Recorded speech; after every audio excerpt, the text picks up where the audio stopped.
જામનગર શહેરમાં ward number 15માં Ranjit Sagar road પર આવેલ પંચવટી સોસાયટી વિસ્તારમાં મહિલાઓ સ્વચ્છતા બાબતે ખૂબ પરેશાન.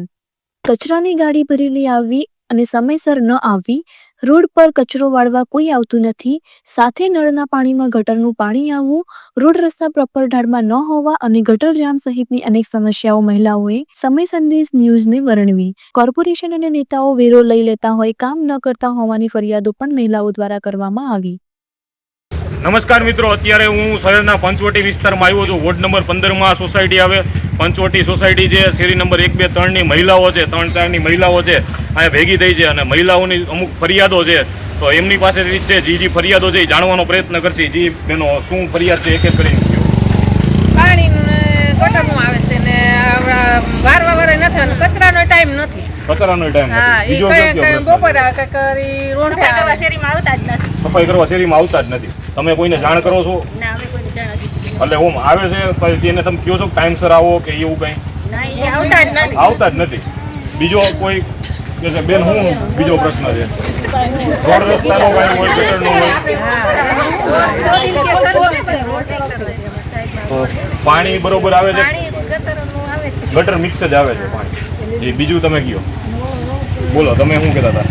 ગટર સફાઈની કદાચ ફરિયાદ લખાવી તો એક શેરીમાં એ લોકો કોઈ કમ્પ્લેન લખાવી તો એક જ કુંડી ખોલીને પછી લોકો જતા રહે છે. અમે કહીએ છીએ કે આ બીજી સાફ કરી આપો તો નથી સાંભળતા ને એમ કહે છે કે તમારે 2 કમ્પ્લેન કરવી પડે તો જ 2 કુંડી અમે ખોલીને સાફ કરી આપીએ. તો જ 2 કરી, નકર ન કરી. ટૂંકમાં ગટર બાબતે જે ચોક થઈ જાય તો કોઈ ધ્યાન નથી દેતું. મેઇન પ્રશ્ન ગટરનો છે, વારે ઘડીએ ભરાઈ જાય છે ને એના કારણે વાસ બેસે છે ગટરના પાણી. અને જે આ પાણી આવે છે ને મ્યુનિસિપાલિટીનું એમાં ગટરની જ વાસ આવે છે. ગટરની જ વાસ આવે.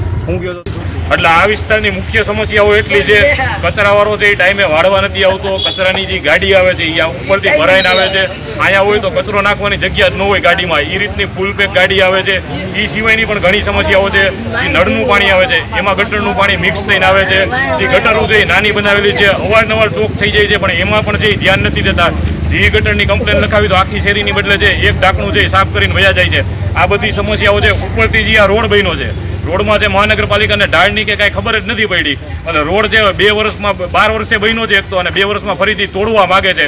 આ બધી સમસ્યાઓ છે આ વિસ્તારની જનતાની છે.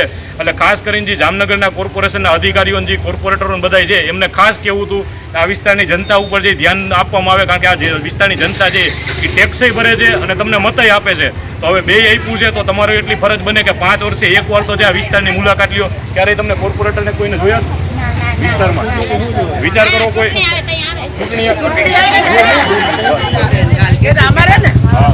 અમારે રોડનો પ્રશ્ન એ તો અમારી રોડ ખોદવા થતી, રોડ ખોદવા દેવાય. પણ એટલે શું થયું છે કે આવલાન સોસાયટી વાળા એમ કે છે કે તમારે લેવો છે પાણી આ બાજુ કાઢવું છે, અમારી કોઈ ઢારીઓ કરો તો આવા રોડમાં અમારે ઢારીઓ કરે એ સોસાયટી જ અલગ છે.